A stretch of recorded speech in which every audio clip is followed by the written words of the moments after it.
Sveikas! Šīs dienas tēma – ko ir aizmirsušas un nezina mūsu mammas? Viņas ir aizmirsušas to, kas jāzina katrai sievietei, sievai, mammai, meitai un omītei.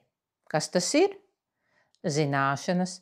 Zināšanas par to, ka sievietei ir ļoti īpaša loma visā, kas notiek. Gan katrā ģimenē, gan vēsturiski visā plašajā pasaulē. Sieviete ir īpaša vara visā un visur, kur vien viņa darbojas, un tā var būt gan negatīva, gan mīlestības pilna. Sieviete ir īpašs talants radīt vai atrisināt problēmas gan sev, gan citiem. Sieviete ir īpašas spējas motivēt uz sliktiem, reizēm pat graujošiem, vai arī uz labiem, mīlestību un attīstību vērstiem darbiem. Sieviete ir īpaša enerģija, kas var padarīt apkārtējos cilvēkus vai nu ļoti laimīgus, vai bezgala nelaimīgus. Sieviete ir īpašas domas, kas var mainīt esošo realitāti vai nu uz skumjo, destruktīvo, vai uz harmonisko, mīlestības pilno. Sieviete ir īpaša gudrība būt sievišķīgai visā. Sieviete ir īpaša misija – radīt mīlestību visā un radīt visu ar mīlestību. Un pats galvenais – būt sievietei ir pats skaistākais un burvīgākais, kas sievietei var būt. Sajūtāt, cik jūs esat unikālas. Vai jūs klausoties visu šo dzirdējāt kaut ko arī par sevi? Nu, vismaz nedaudz, daļēji. Taču galvenais, kas jums bija jāsaprot, ir tas, ka sievietes būtība var būt gan radoša, gan graujoša. Un šīs pamata īpašības vairāk vai mazāk ir ieliktas katras sievietes šūpulī, arī katrai no jums. Un tāpēc tās ir jāapzina, jācenšas saprast, aktivizēt un galvenais jāsāk pielietot apzināti sevi, savu attiecību un savas dzīves veidošanā.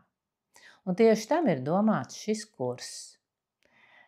Es esmu Inta Zaļkalne, projekta Dharma Veja autore un Garīgo mācību akadēmijas vadītāja. Jau 30 gadus strādāju ar garīgajām mācībām, kuras visas vistiešākajā veidā ietekmē arī attiecības. Tieši tāpēc radās šis kurs, lai jau strādājot ar daudzajām sievišķības un attiecību tēmām, visas garīgo mācību zināšanas un prakses tiktu izmantotas jau konkrētu, nopietnu, ar sievišķību saistītu problēmu risināšanai un attiecību uzlabošanai. Protams, ja vien sieviete to pati grib. Kādas ir šīs mācības, ar kurām strādāju jau 30 gadus? Ārpēc trakums. Tā sakot, es mūždien jūtos mūžam sena, taču pieredze gan ir gana liela. Un tātad visa pamats ir karmas mācība, kas vienīgā spēj dot atbildes uz pilnīgi visiem neskaidrajiem un sāpīgajiem jautājumiem, kas rodas attiecību laikā, un kas var izmainīt arī visas attiecību problēmas. Tā ir enerģētikas balansēšana, kas nosaka paša cilvēka sajūtas, veselību, garstāvokli, kas vistiešākajā veidā ietekmē un nosaka arī attiecību kvalitāti. Tās attiecību veidošanu, saglabāšanu, uzlabošanu, jo bez garīgās un fiziskās veselības ir grūti domāt par attiecību pozitīvu veidošanu, jo tad prātā nāk tikai veselība. Dēmoniskās čakras, kurām visām ir vistiešākais sakars ar attiecību tēmu, jo pilnīgi visās čakrās, kas atrodas cilvēka kājās, ir ierakstītas visas dzīves un attiecību problēmas. Katrs čakru pāris ir saistīts ar attiecībām gan ar sevi, gan ar attiecībām ar citiem cilvēkiem. Pat naudas mācība ir saistīta ar attiecībām, jo bieži vien attiecības tiek veidotas balstoties tikai uz naudu, nevis uz mīlestību, vai arī attiecības jūk un brūk tieši naudas problēmu un trūkuma dēļ. Es varētu tā turpināt vēl par citām mācībām, taču, es domāju, pietiks. Jums ir jāsaprot tikai viens. Tātad visas garīgās mācības ir saistītas arī ar attiecību tēmu, kas ietekmē visu pārējo dzīvi un tās notikumus. Skan gana nopietni, jā. Taču mīļās dāmas, meitenes, omītes, kuras pie manis vēl nav mācījušās, nesatraucieties. Mācības ir nopietnas, jo tās tiešām maina uz attīstību, uz mīlestību un uz sievišķo gudrību pašas sievietes un viņu attiecības. Taču kursā es visu izskaidroju saprotamā valodā un tā, lai katra sieviete, kura tiešām grib mainīties, visu saprastu un varētu visu izdarīt. Un tāpēc lūdzu nenobīstieties. Viss jums izdosies, ja vien to gribēsiet. Turpinu iesākto. Kā jau es minēju, katrai no šīm sievietes īpašībām ir 2 izpausmes veidi – pozitīvais un negatīvais. Ar abiem šiem veidiem sievietes rada visu to, kas notiek viņu dzīvēs. Pirmais ir destruktīvais veids, kas sevi un citus var sāpināt, pazudināt, likt viņiem ciest, pārdzīvot. Otrais ir uz mīlestību vērstais un balstītais veids, kas cilvēks var motivēt, iedvesmot, piepildīt ar laimi, gandarījumu un bagātību visā. Abi varianti ir vienlīdz vajadzīgi, jo tie veido pašas sievietes un arī viņu dzīves. Un tas nav ne labi, ne slikti, tā tas vienkārši ir. Taču katrai no jums, kopš dzimšanas, arī ir dots savs sievišķais izpausmes veids. Rodas jautājums, kā lai saprot, kurš no abiem ir tas, kurš dominē manā raksturā un dzīvē kā noteicošais? Ja es esmu jau pieradusi pie tā, kāda es esmu, un man liekas, ka ar mani ir viss kārtībā, tikai tā dzīve kaut kā negrib labi veidoties. Lai tāds jautājums nepaliktu neatbildēts, iesaku vienas dienas laikā pavērot pirmkārt, kādas domas pārsvarā piepilda tavu galvu, pozitīvas vai negatīvas. Ko tu meklē vispirms un ko tu redzi vispirms katrā ikdienas situācijā? To pozitīvo, labo vai to, kas nav izdarīts vai ir kaut kā nevisai? Kādā gara stāvoklī tu dzīvo visu dienu? Tādā pozitīvā, prieka, mīlestības pilnā vai tādā dusmīgā, tādā uz kašķi, kas velk un tādā neapmierinātībā? Padomā, kādās emocijās pārsvarā tu risini parastās ikdienas problēmas, kas mums uzpeld jebkuru brīdi. Ko tu tajās meklē? Atkal pozitīvo vai negatīvo? Padomā arī par to, kā tu uzskati, vai pasaulē ir problēmu un visa sliktā jūra, kas nebeidzas nekad, vai tā ir visu iespēju un mīlestības pilna. Kā tu dari savus darbus? Kā tu realizē savus projektus? Kā tu runā ar apkārtējiem cilvēkiem? Kā tu vispār veido attiecības? Ar mīlestību vai ar tādu, pienākumu un tādu kā pavēles pieskaņu visā? Un pats pēdējais, taču pats svarīgākais. Cik bieži tu saki vai nesaki saviem mīļajiem, es tevi mīlu? Tie ir vārdi, kurus grib dzirdēt katrs cilvēks jebkurā vecumā un jebkurā attīstības līmenī. Taču cilvēki baidās tos teikt. Kur nu vēl skaļi? Kāpēc? Par to mēs runājam mācībās. Taču esiet godīgas sevis izvērtēšanā, tad, kad jūs dienu pavadīsiet tā mērķtiecīgi skatoties, kā ar jums ir, jūs sapratīsiet, kurš variants ir jūsu. Un ja gadās tā, ka tas, kas vairāk velk uz negatīvo, ir tāds noteicošais, nepārdzīvojiet. Galvenais ir problēmu piefiksēt. Kad tā ir piefiksēta, tālākais jau ir tikai jūsu rīcība un vēlme to visu mainīt. Un patiesībā tā izvēle, kuru jūs varat izdarīt, arī nav nemaz tik sarežģīta. Ir tikai 2 veidi, kā kaut ko darīt vai nedarīt. Tātad, kāda ir tava personīgā izvēle? Tu vari turpināt dzīvot tāpat kā līdz šim. Nekas tev nemainīsies. Tikai kļūs ar vien tā kā bēdīgāk. Tā, diemžēl, strādā karmas likums, ko es neesmu izdomājis, tā tas vienkārši notiek. Otrais variants ir, tu vari sākt mācīties un vari sākt strādāt ar sevi, lai aktivizētu sevī sievišķību, sievišķo gudrību un uz mīlestību vērstās rakstura īpašības. Diemžēl, 3. varianta nav. Ir tikai 2. Daru vai nedaru, mīlu vai nemīlu, mainos vai nemainos. Vidus varianta nav.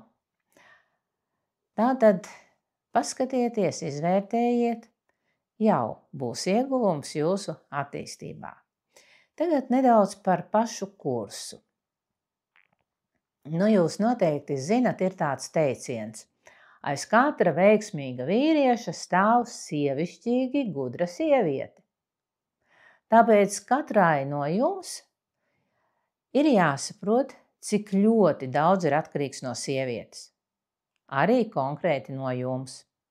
Sieviete jebkuru vīrieti. Un tas var būt mīļotais, vīrs, dēls, mazdēls, brālis vai draugs. Tātad jebkuru vīrieti sieviete var burtiski pazudināt, padarīt par nespējīgu, nabadzīgu un nekam nederīgu. Sievišķīgi gudra sieviete var padarīt tos pašus vīriešus par veiksmīgiem, spēcīgiem, pārliecinātiem par sevi un bagātiem visā. Sieviete var attiecības pazudināt, saindēt ar pārmetumiem, dusmām, greizsirdību, ar pārlieku atkarību un tā tālāk. Sievišķīgi gudra sieviete attiecības var izveidot par laimīgām, harmoniskām, bagātām un mīlestības pilnām. Tāda ir realitāte. Tāpēc katrai no jums būtu jāmācās tas, kādai ir jābūt sievišķīgi gudrai sievietei. Gan priekš sevis, gan priekš daudzajiem vīriešiem, kas ir jums apkārt, gan arī, lai būtu tāds ideāls piemērs un mācība savām meitām, vedeklām un mazmeitām. Tā, diemžēl dzīves realitāte nav tik rožaina, kā mums gribētos. Daudzām mūsdienu sievietēm trūkst tieši šīs sievišķās gudrības. Viņas nejūtas laimīgas, kaut arī ir skaistas, profesionāli gudras, veiksmīgas. Viņām ir viss dzīvē nepieciešamais. Taču viņas nav laimīgas. Lielākajā daļā gadījumu iemesls ir attiecību problēmas. Gan ar sevi pašu, gan ar ģimeni vai ar partneri. Jo reizēm gadās tā, pat esot attiecībās un ar bērniem un mazbērniem, sieviete tāpat jūtas viena un nelaimīga. Ir sievietes, kuras ir vienas, jo mistisku iemeslu dēļ, nekādi neizdodas izveidot attiecības, vai arī viņas nekādi nespēja saglabāt esošās, tās, kas kaut kā ir izveidotas. Ir sievietes, kuras nespēja sadzīvot pašas ar sevi. Viņas kritizē, pārmet, dusmojas un pat neieredz sevi. Tātad variantu ir daudz, ir noteikti arī daudz un dažādi citi varianti, taču visās situācijās iemesls ir viens. Sievišķās gudrības trūkums attiecību jautājumos. Ja tas notiek ilgstoši, tas pamazām iedragā sievietes pārliecību par sevi, par savu sievišķo būtību. Un pamazām sievietes pārņem skumjas, neapmierinātība ar sevi, mazvērtības sajūta, apjukums, reizēm pat izmisums un pilnīga bezcerība. Pamazām rodas paniskas bailes un drūma tāda nolemtības sajūta, ka nekad nekas jau nemainīsies. Un šādas sajūtas, protams, nav veselīgas. Tās, protams, ietekmē sievietes pašvērtējumu, izskatu un dzīvi kopumā. Apgūstot kursu, kas jāzina katrai sievietei, sievai, mammai un omītei, viss mainās. Mācību laikā sievietes kļūst sievišķīgi gudras, un tas jau ir galvenais. Sievietes saprot, ka ar viņām viss ir kārtībā, ir tikai jāapgūst un jāsāk pielietot ikdienā vajadzīgās laimīgu, mīlestības pilnu attiecību noteicošās zināšanas un prakses. Sievietes uzzina, kāpēc kategoriski nedrīkst nepārtraukti domāt par esošajām attiecību problēmām un par to, kas patiesībā ir jādara. Pielietojot apgūtās zināšanas un prakses ikdienā, jau mācību laikā sievietes pamazām kļūst un jūtas patiesi sievišķīgas, pārliecinātas par sevi, viņas kļūst harizmātiskas un īpaši pievilcīgas. Protams, pie nosacījuma, jā, sievietes strādā, pilda visus mājas darbus un prakses.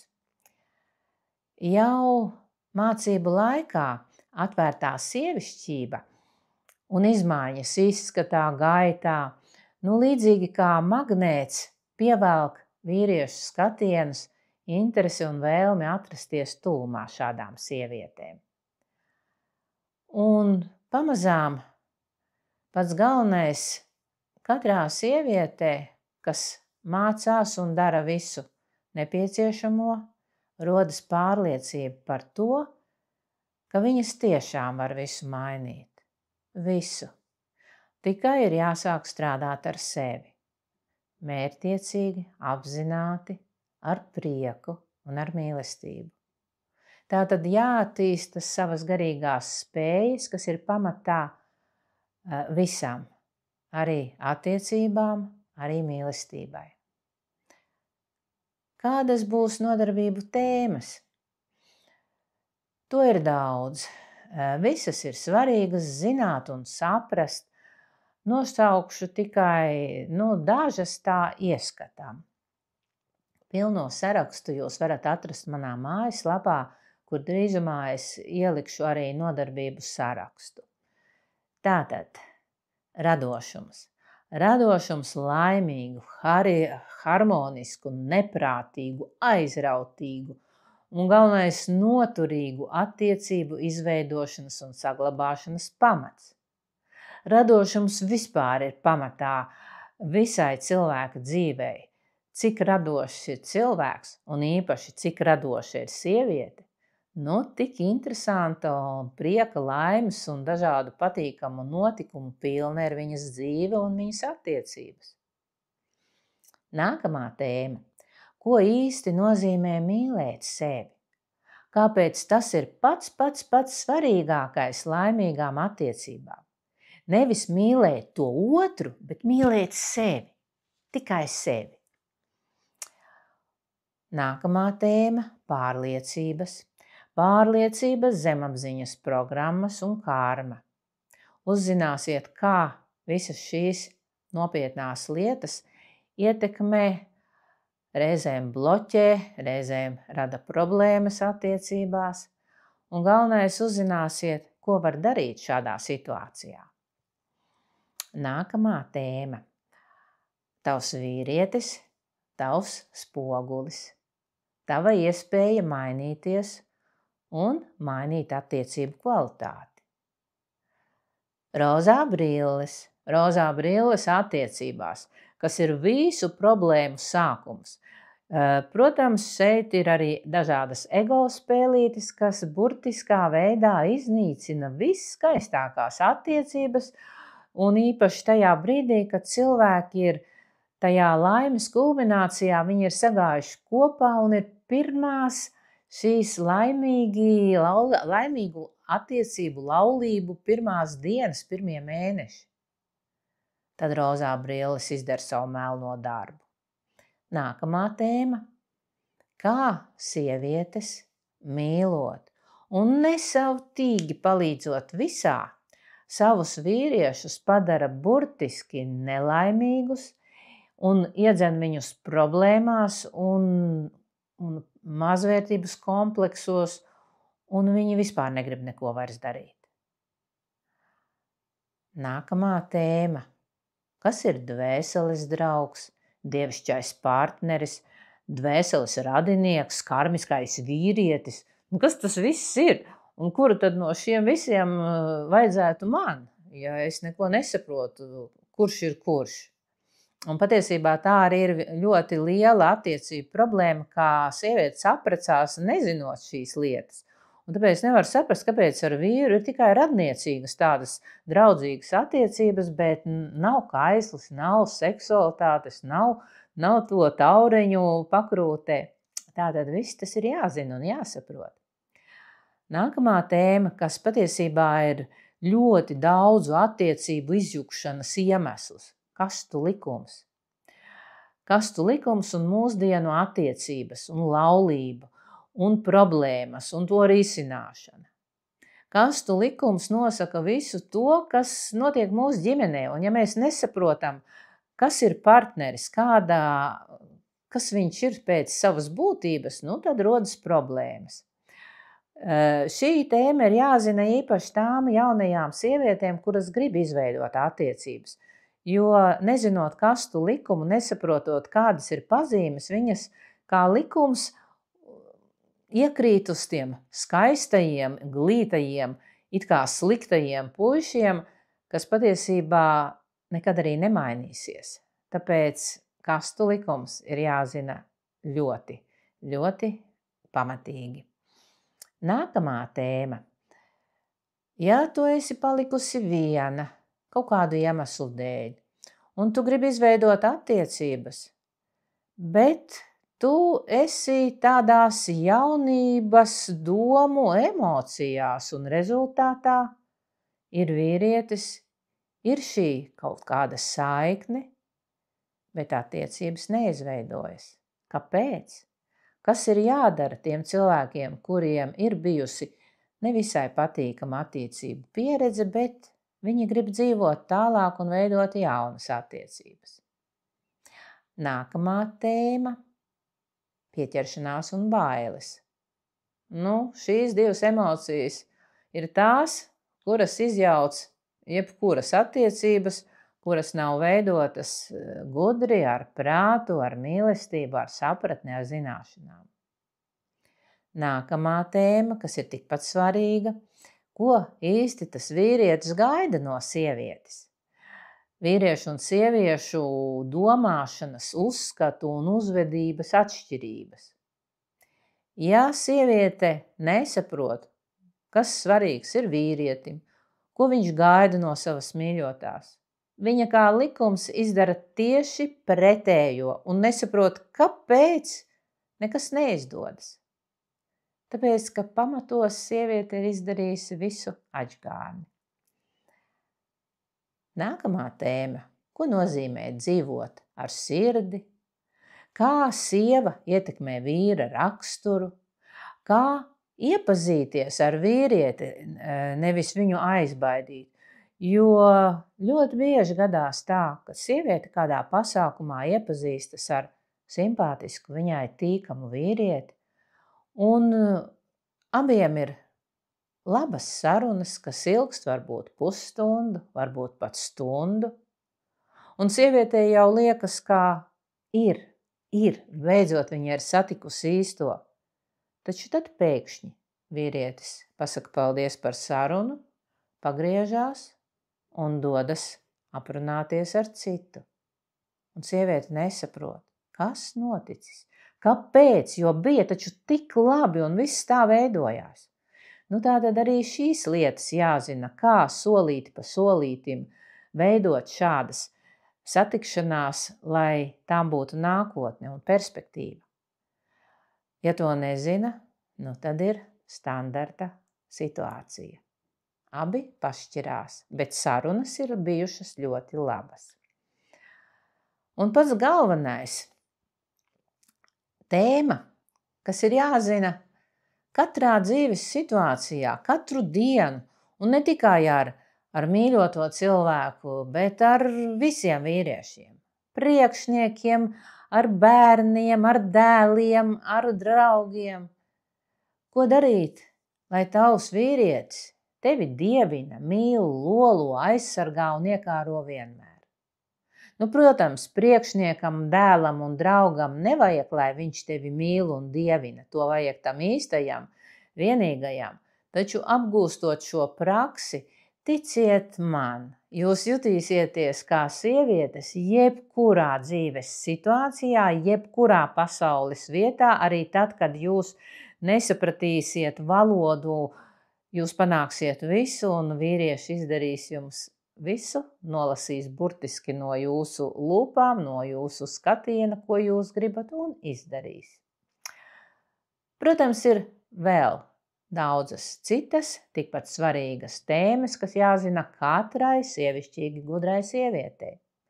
Protams, ir arī ļoti daudzas prakses, kā aktivizēt sievišķību, kā veidot attiecības. Tātad daudz praktiskā materiāla, kurus sievietes var izmantot jau uzreiz, un tas arī ir jādara, to es arī uzsveru darīt, jo tad sievietes var uzdot man jautājumus, ja viņām kaut kas neizdodas un viņas kaut ko varbūt nav sapratušas. Un tātad, ja šis viss jūs interesē, priecāšos tikties ar jums pirmajā nodarbībā, kas notiks, ja nemaldos, 27. augustā 18:00. Iesaku ierasties uz klātienes nodarbību, klātienes Zoomā, protams, kad sāksim nodarbības, visas šīs mācības ar tādu atskaites punktu. Es notestēšu katras dalībnieces sievišķības esamību vai neesamību, un arī sievišķības kanālu, kāds tas ir. Vai tas darbojās, vai tas ir aizgriezts vai aiznaglots un vēl uzlikts bluķis virsū, lai nedarbotos. Tātad pirmajā nodarbībā mēs veicam šo praksi, un tieši tādu pašu praksi mēs veicam pēdējā nodarbībā. Tāpēc, ja tas jūs interesē, tad tiekamies.